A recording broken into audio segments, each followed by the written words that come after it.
Per què canviar fa comboi?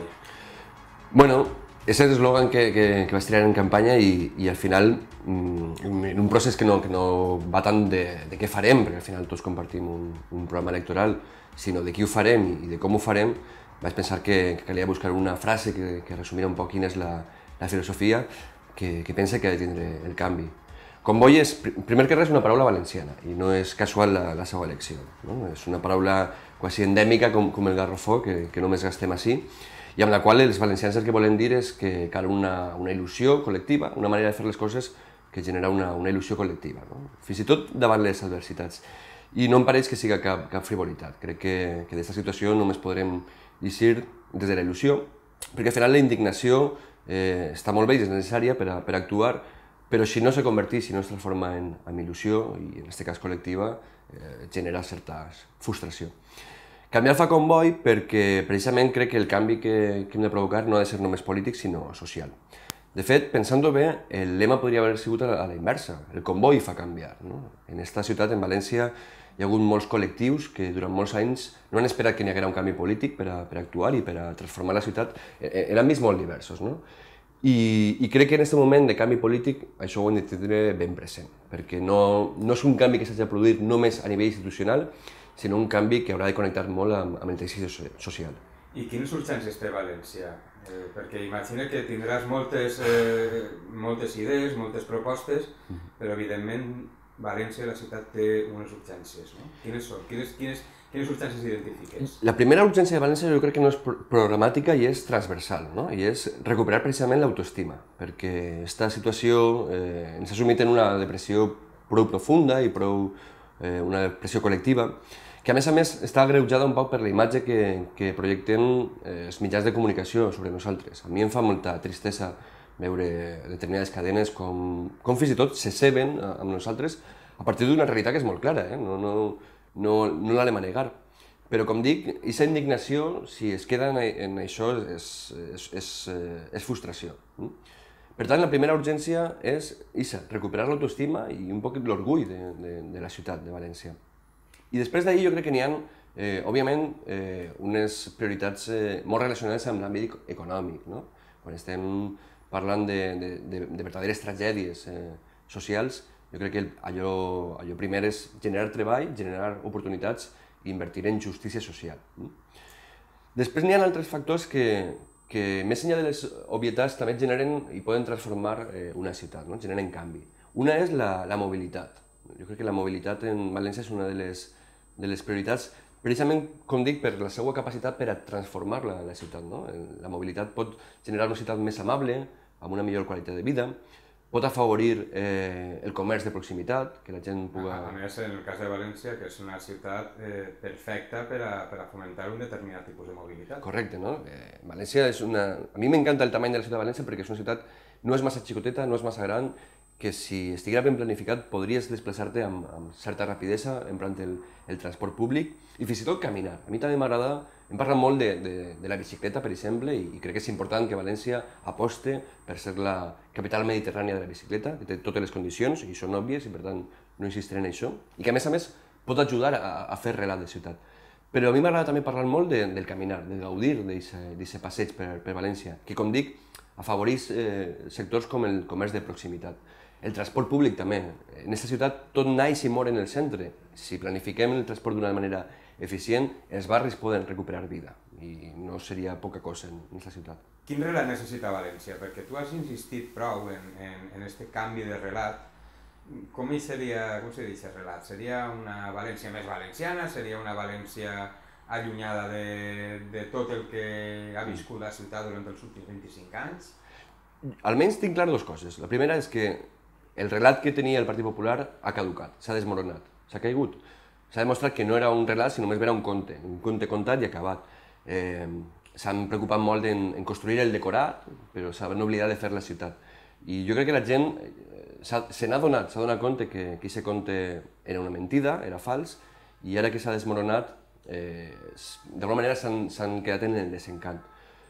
El nou relat de la ciutat no correspon ni a mi com a regidor si arriba a ser-ho, ni a Compromís, ni tan sols a l'Ajuntament. Jo crec que al final ha de ser un relat en què participen tots els agents socials de la ciutat i que parlen molt d'allò que som, en realitat, de la nostra realitat, allò que ens fa especials, allò que ens fa singulars respecte a altres ciutats i altres societats, i que connecta molt també amb el tipus de turisme que hem de construir.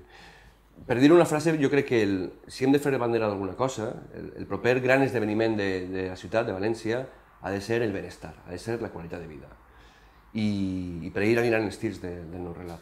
Entre aquestes potencialitats que dius que té València, una és evident i és l'Horta. Fins ara sembla que la ciutat o els seus dirigents no s'han cregut massa a l'Horta. Com podríem posar en valor, o millor, caldria posar en valor un tresor com és el de l'Horta que tenim a la ciutat? Mira, València ha viscut esquenes a moltes coses, a moltes realitats. I moltes realitats també han viscut esquenes a València, i una d'elles és el mar, ja en parlarem, i una altra és l'Horta. Jo crec que és fonamental que la posem en valor pel seu potencial econòmic, fins i tot. Tenim una oportunitat en l'agricultura ecològica per a fer-ho. I més enllà d'això, jo crec que també caldrà combinar altres factors. Jo crec que també és un paratge únic, que no podem trobar en altres llocs del món, i que l'hem d'exposar, ha de ser un poc una postal de la ciutat. Per tant, haurà de ser una combinació de factors la que puguem ficar en valor a l'Horta. El que sí que tinc clar és que al final no caldran tantes lleis per a protegir l'Horta, tot i que caldrà revertir este PGU que s'està fent, com precisament que la ciutadania prenga consciència que aquesta horta té un valor especial, que comprar una tomata en el mercat, una tomata que ve de l'Horta de València, té un valor especial. I en tot cas, com dic, jo no sé si València ha de créixer, jo crec que ha de millorar, no? Però si ha de créixer, que creixca cap a dins, omplint aquests solars que han convertit la ciutat en una espècie de gruyer, no? amb molts forats dins, i que, entre altres usos, se podria construir si cal. De totes formes, em fa la sensació que tampoc no cal construir massa. La bombolla immobiliària, quan va esclatar, va deixar un excedent que alguns experts diuen que tardarem més de 25 anys en col·locar. Acabem de parlar de l'Horta, però València també té al seu interior i al seu voltant pobles, té entitats locals, té pedanies. Com hauria de ser aquesta relació de València, de la ciutat, cap al seu entorn i cap a les seues pedanies? Mira, de fet, efectivament, l'Horta, per exemple, no tindria massa sentit que València la protegira i al costat, en Alboraya, te farem un centre comercial, perquè l'efecte seria el mateix, no? O viceversa. Per això és molt important que funcionem com a àrea metropolitana. Jo en aquesta campanya ho deia amb un cert missatge que deia precisament que València àrea metropolitana o no serà. I a mi em preocupa que València, precisament, o més concretament el seu govern, la senyora Barberà, havia de liderar l'Horta, havia de liderar la creació d'una àrea metropolitana que en el seu tercer anell, fins i tot, si ho contemplem d'una manera ampla, arribant fins al segon, estem parlant de més de 2 milions de persones, moltes més. I que calen, per tant, unes polítiques comuns, perquè al final cada dia és més freqüent que gent que treballa en Torrent, dorm en València, va a comprar a Benetússer i se desplaça, són polítiques de mobilitat, són polítiques de protecció de l'Horta, són polítiques que cal ficar en comú i me fa la sensació que la senyora Barberà ha defugit aquestes responsabilitats. Les ha defugit fins i tot quan ha tingut l'oportunitat de tindre complicitats amb partits, amb governs del seu color. El Partit Popular governa en la pràctica majoria del que se coneixia com a cinturó roig, que ja no ho estan, i ha deixat escapar aquesta oportunitat. Jo crec que caldrà fer comboi també precisament a nivell de comarca i més enllà per a funcionar com a àrea metropolitana. Parlem ara de participació ciutadana, de canviar les coses, de canviar la relació entre els ciutadans i l'administració, entre l'administració i els administrats. Tu parlaves fa poc d'aquest binomi cogovern-proposició. Explica'ns un poc què vols dir en aquesta idea. Bueno, igual que canviar fa comboi, cogovern i proposició vol tractar un poc de reflexar quina és la filosofia que ha de tindre aquest canvi, perquè al final l'objectiu per a Compromís va més enllà de traure 5, 10 o 15 regidors a l'Ajuntament de València. Al final tenim una oportunitat històrica de repensar la pròpia manera d'entendre la política. A mi em fa la sensació que de fet ara tenim llicència per a reinventar moltes coses. I en aquest sentit vaig apostar per aquest eslògan per a exemplificar un poc quina ha de ser la relació de l'Ajuntament amb la ciutadania. Cogovern, perquè ha de ser un govern ciutadà. És a dir, jo crec que l'Ajuntament ha de ser una espècie de permanent en què la gent que allà estiguem siguem representants de la ciutadania, però que no usurpem la seva sobirania, el seu poder de decisió. I en aquest sentit també, igual és un poc políticament incorrecte, però jo crec que també hem de ser capaços de fer pedagogia, perquè estem molt programats a que prenguin les decisions per nosaltres, a deixar que votem cada 4 anys, si de cas alguna vegada més si demanen l'opinió la dona en veu alta, que poques vegades passa, però cal fer pedagogia perquè la gent entenga que de fet aquest canvi també anirà amb ells. I en aquesta ciutat, i això ho connecta també amb la proposició, n'hi ha molta gent que sap moltes coses, que té molt bones idees i no s'han valorat i no han tingut l'oportunitat de portar-les. Jo, de fet, totes les idees que he llançat en aquesta campanya, la gran majoria no venen del meu cap, venen de gent del meu entorn que durant molts anys ha estat pensant en coses en diferents àmbits, en mobilitat, en urbanisme, i que no han tingut l'oportunitat de ser escoltats.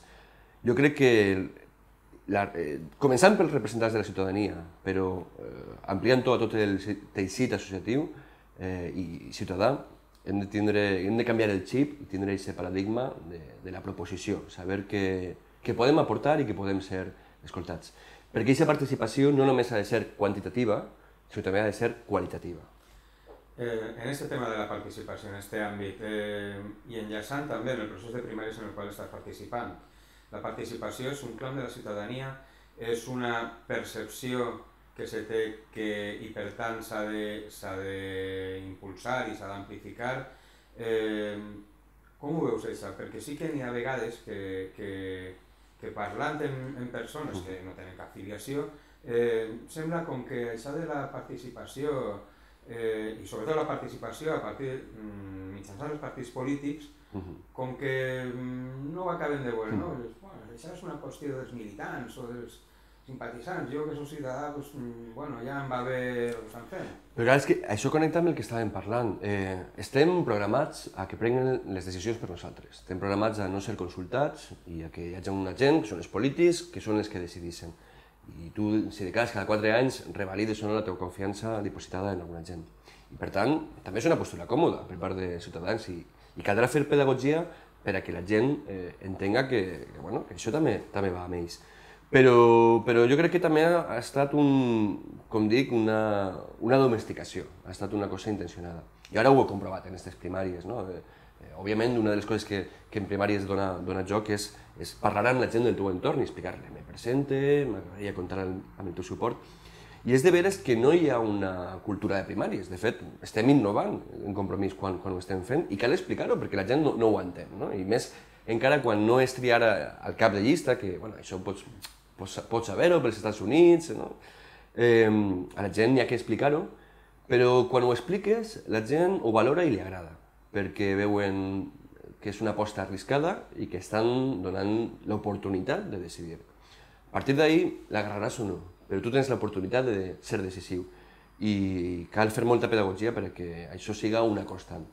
I si m'apures, jo crec que el que estem fent avui en Compromís i que comencem a fer també en altres partits farà que en un futur molt pròxim, fins i tot partits que ara se neguen a fer-ho, acaben sumant-se al carro de la participació.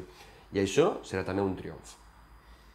En quines àrees de gestió, en el suposat cas que la ciutadania que va participar en el procés de primàries te trie i després que el dia 24 de maig en aquesta successió de supòsits i en el supòsit final que Compromís assumir la responsabilitat del govern, en quina àrea de gestió te trobaries més a gust? A mi no m'agrada tampoc massa especular, primera, perquè ara estem en un procés de primàries per respecte a la resta de companys, després anirem a unes llistes, a partir d'aquestes llistes tindran uns resultats electorals, a partir d'ahir se configurarà un govern i són molts escenaris que no m'agradaria avançar. Però sí que és cert que n'hi ha algunes àrees en les que te trobes més còmodes i altres en les que no tant. Ja he vist, per exemple, que no em veig de regidor d'Hisenda, i crec que és prou natural. I en altres llocs en els quals em fa comboi, precisament, poder aportar. Joventut seria una, precisament, perquè crec que cal desterrar el despotisme il·lustrat, no? De fer les polítiques per als joves però sense els joves.